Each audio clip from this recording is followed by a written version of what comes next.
sa Ay, mga punta ka din. kapatiran ng bagong mundo, upang ang kanilang buhay ay mamuspos ng pananampalataya at pag-ibig, at maging tapat sa nangsaksi ni Kristo. Manalangin tayo sa Panginoon. Panginoon, kami iyong pinili para sa kanilang mga magulang, ninong at ninang ng maakit sa kanila sa pananampalataya, upang mapatubayan ang kanilang magagandang payo at mabubuting halimbawa ang pamumuhay ng mga bagong bukid na naaayon sa landas ng Panginoon Jesucristo. Manalangin tayo sa Panginoon.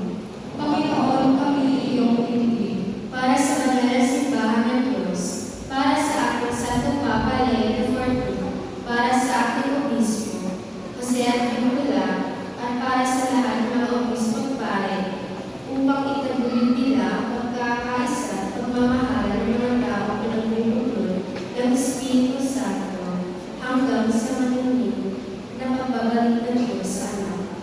Manalangin tayo sa Panginoon. Panginoon, kami iyong pinili para sa lahat ng mga tao, hindi at bansa, upang magmahalan ang lahat bilang magkakapatid at mga anak ng iisang Diyos Ama, at upang tatahanan natin ang lahat ng kaharian ng kapayapaan at kahilingan ng Espiritu Santo.